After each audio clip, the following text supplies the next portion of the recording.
All right, today's lesson is 5.3 triangle mid-segments. So please take a moment and copy down your objective and take care of your table of contents.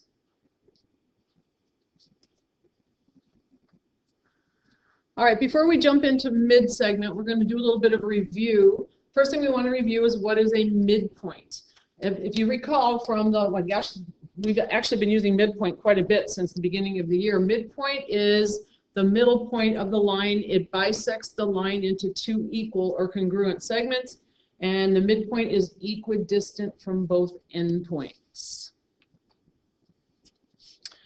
Parallel lines review. Parallel lines never intersect, and parallel lines also have the same slope. So, for example, if my first line has an equation of y equals 2x plus 2, my second line might have an equation of y equals 2x minus 1. Okay, so they have the same exact slope. Last thing we're going to review is corresponding angles. Two parallel lines cut by a transversal make special angle pair relationships. We have mostly been talking about alternating interior angles up to this point, so let me talk about that for just a second. If these two lines are parallel, then these are the alternating interiors, and those are congruent, but they also make, parallel lines also make another pair of congruent angles, which are corresponding angles. And corresponding angles lie in the same position relatively. So if you'll notice, they're both above each of the parallel lines, and they're also on the same side of the transversal. So they're each above their line and to the right of the transversal, above the line and to the right of the transversal. All right, we're going to watch a quick little video that I found on YouTube that does a really good job of demonstrating mid-segments. So let me get that going for you. Hi, today we're going to talk about the triangle mid-segment theorem with a brief overview of corresponding angles. The theorem says if a segment joins the midpoints of two sides of a triangle, then the segment is parallel to the third side and it's half the length. So two important ideas here. It's parallel to the third side, okay, keep that in mind, and half the length. So segment AB, this entire big segment, is going to be double this segment from G to H. And consequently, GH is half of AB. So as I move this around, you can kind of see how these numbers are changing, and it doesn't matter if our triangle is right triangle or equilateral or scalene or obtuse. This holds up for all kinds of triangles. Now, as you can see, I've drawn in this triangle, every one of these little points right here, and right here are midpoints of the segments of the outside of the triangle. So you can see here as I move this around, same thing as the previous one with the red segments, even when I make it way down here. And finally, the third one, which is green, you notice when I move it from side to side, the values don't change. And that is because the base of our triangle here isn't changing at all. So therefore, the mid-segment in the middle won't change either. Neat? But if I do this, I grab another one, the length of that bottom part is changing around, so the middle does change. Okay, colors galore. Now I want you to notice the following. AM, which is this part right here, this value 7.99, and is congruent to, equal to, the measure of BM right here. So 7.99 for both of them. These are just plain old units. But this is also equal to, each one of those little half pieces is equal to the mid-segment here. A lot of times when students are learning this material, they'll get homework problems that will in some way ask them to remember this fact. Like you might get an, X here, and then they'll give you the value here, and they'll say, oh, find what the value of X is, or find this one. So kind of putting the pieces together. Please keep this in mind. Those three things are equal to each other. Okay, now finally, just a brief review on corresponding angles. Corresponding angle is what we get when we have two parallel lines and a transversal. Just in case you forgot what those mean. Our green lines here, those are going to be our parallel lines. They go in both directions and they will never cross each other, never intersect. And a transversal is just a third line that will cut through both of them. Now you'll notice the angles formed here. Angle BAC, which is BAC, really huge one down here, 49.2, is going to be congruent to the same as angle BMH. So these two are always going to be the same angle, even when I stretch the triangle in a lot of weird and impossible directions.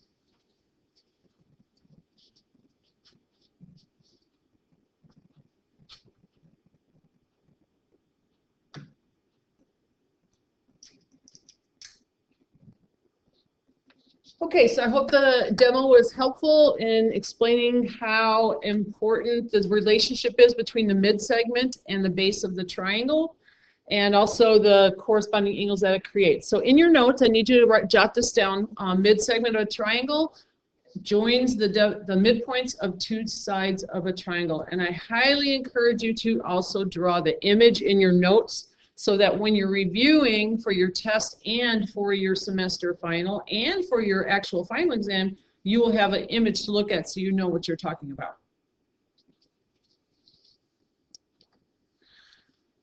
All right, properties of a midsegment. We just talked about these in the video. The first thing is that two sides of the triangles are bisected. So if you'll look at my image over here, X is a midpoint, and I know that because these two segments are congruent. PX and XM are congruent. I also know that PY and YN over here on the right side, PY and YN are congruent if Y is the midpoint. So those are my two sides of the triangles that are bisected. Now it goes on to say that the length of the mid-segment is 1/2 the base. Now I know he went kind of quick in the video and it was hard to spot what he was talking about with those numbers moving so quickly. But what is happening is this distance from X to Y, if I take one of those, that is going to be the same as this distance from here to this midpoint, and it's going to be the same as from here to here. So this segment is congruent to this segment, is congruent to this segment. So it actually takes two of these to make one of the longer segments. Okay, so two mid segments equals one base. All right, the mid-segment is parallel to the base. We talked about that. So in your drawing, you can see the parallel markings right here. These mean parallel. And then I also have two pairs of congruent corresponding angles. So these two angles are going to be congruent. Also, I'm going to have another pair of corresponding angles, which he did not talk about in the video, on the other side of the triangle. All right, mid-segment of a triangle continued. Every triangle has three mid-segments which form the mid-segment triangle. So every triangle has an inner mid-segment triangle where each of these points is the midpoint of the longer segment. And if you look closely at the drawing, you can see that if X is the midpoint of QP, then these two are congruent. And this is congruent to this, but also to that, okay? And that would be true for each of those three segments or sides of the triangle. All right, so I want to emphasize a little bit more about what it means, or I want to emphasize the relationship between the midsegment and the base. So if I take a midsegment, which is this guy right here, if I take two of those, I get one base. So I need 2 MP. So let's write that in algebraic expression. 2 times MP is going to equal AC. So I need 2 midsegments to equal 1 long segment.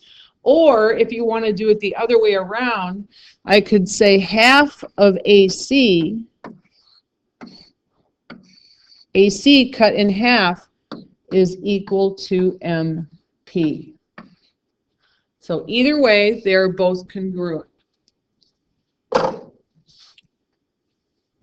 Okay, first thing we want to know is CB a midsegment?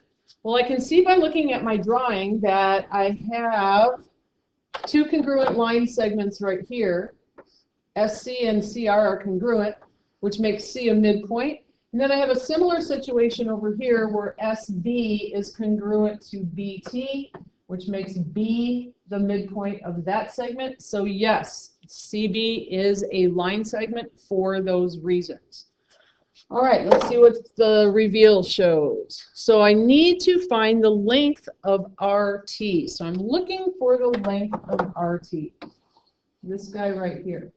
Well, as we talked about in the last slide, I need 2 of these guys to make the distance of the longer segment or the base, which is RT. So all I have to do is write out my math. 2 times, let me get rid of that pen, 2 times x plus 19 equals x plus 29.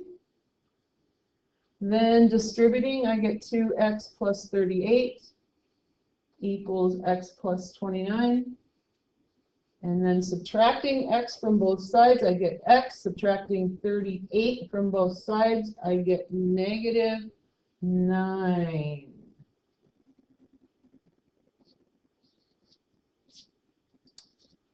All right.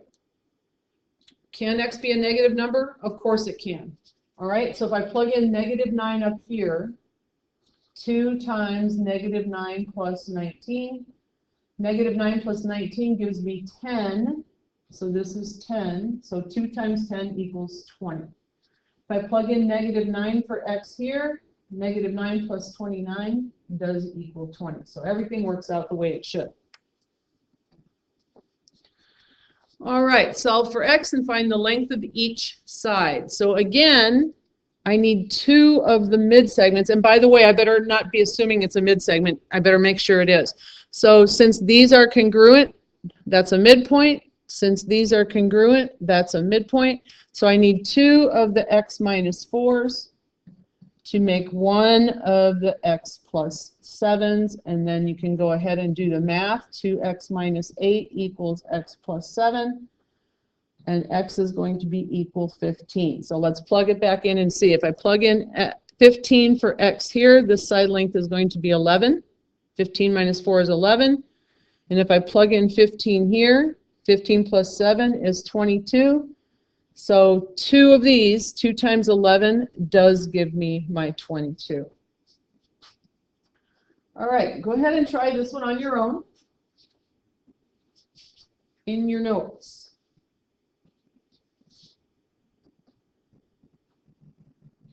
Okay, but before you go to try your problem, I want to make sure that you that you see something. I had to go ahead and change the problem a little bit. So we're actually going to use this as the base value, x plus 15. So go ahead and try it, and then come on back, and we'll get your answer for you.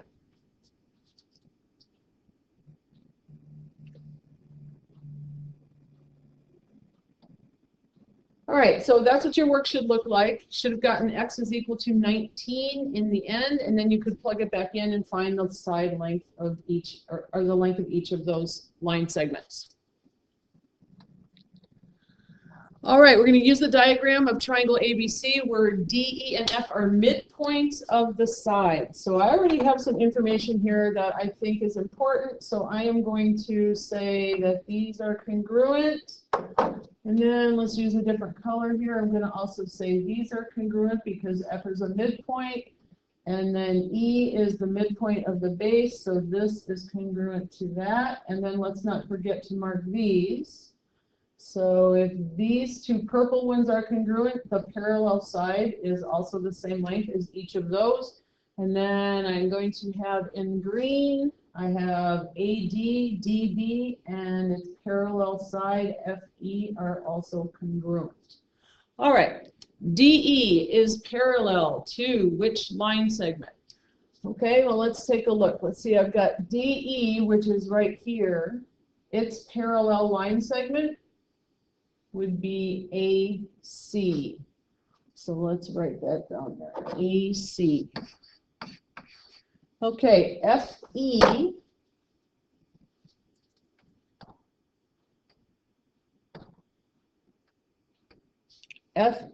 is going to be this guy,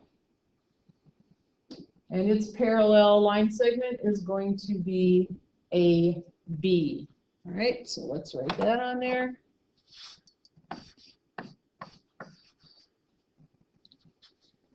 That kind of got lost up there. Okay, if AB is 14, that means this whole guy right here is 14, then EF, its mid-segment, would have to be half the distance of AB, so that would have to be 7. All right, if BE is 8, this little guy right here is 8, then DF also has to be 8.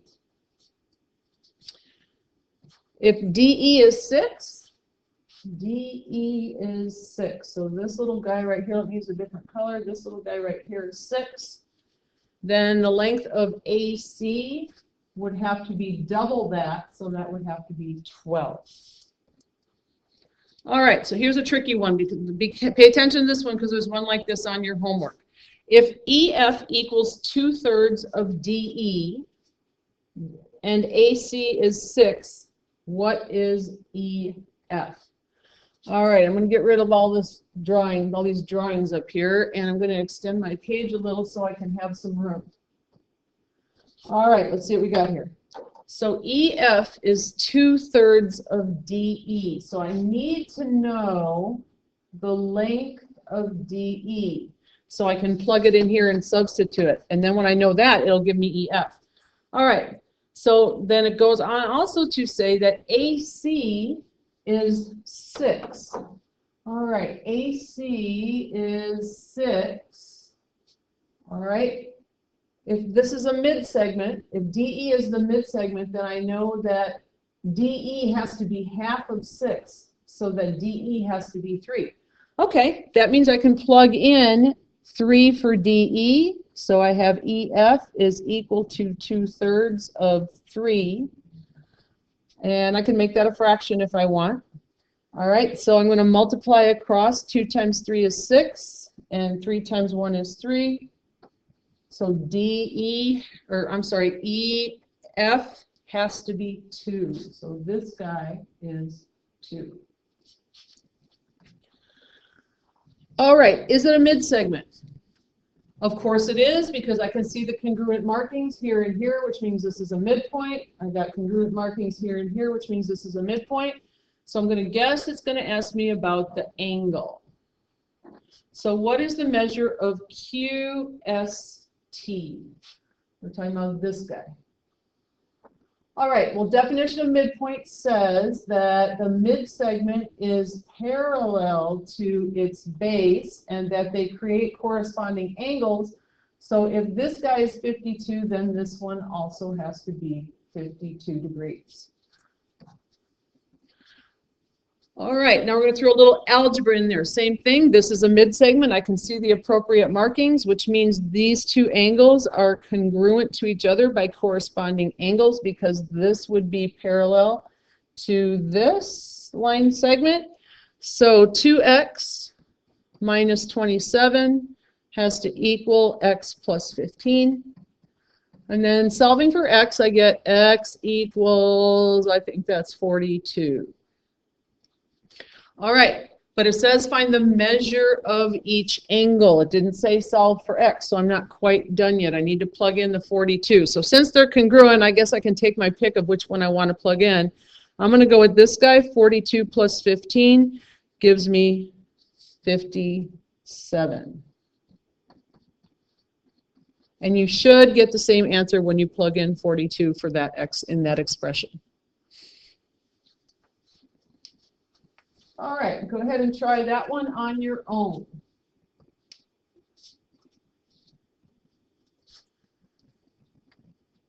All right, so if you set it up correctly, you should have gotten x is equal to 82. All right, one more thing we're going to cover really quickly is perimeter of triangles. Perimeter measures the distance around a shape.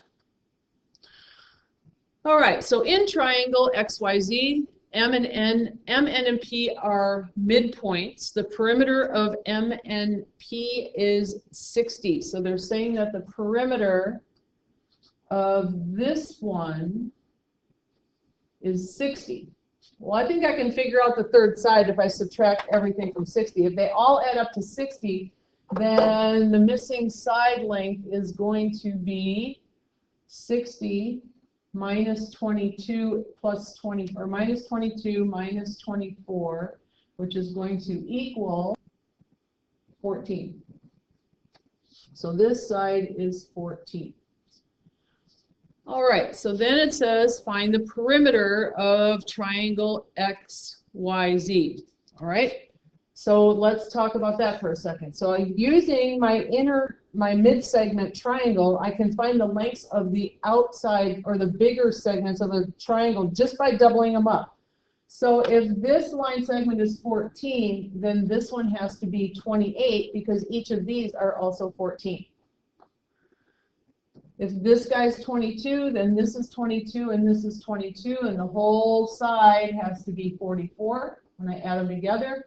And same thing down here for this last one. If this is 24, then these are each 24. And my whole side length of that side would be 48. Let me get rid of this stuff down here. All right, so I'm going to add those up. 28 plus 44 plus 44 plus 48, and see what I come up with. So I got the perimeter of the larger triangle is 120. The original of the smaller mid-segment triangle on the inside is 60. And if you really look closely there, you can see that the perimeter of the larger triangle is double that, or twice of the smaller triangle's perimeter. For example, if I say 2 times 60, I get the perimeter of the larger triangle. And that kind of makes sense because the mid-segments are each half the length of the longer side, or its corresponding parallel side. All right, given R, S, and T are the midpoints of the sides, find the perimeter of RKS. Okay, we're going to take a little bit of a shortcut here because I'm running out of time on the video. So what you would typically do is use Pythagorean theorem to find this distance right here because this is a right triangle. But I spy with my keen eye that this is a special right triangle, a 3, 4, 5 right triangle. But you could use Pythagorean theorem to prove it. Okay, so I'm going to find the perimeter of the smaller triangle, which is 3 plus 4 is 9 plus 3 is 12. So the perimeter of RKS is 12. And if everything goes correctly, I'm going to guess that my perimeter of my larger triangle is going to be double that of 24. So let's see, if this is 3, this is 3.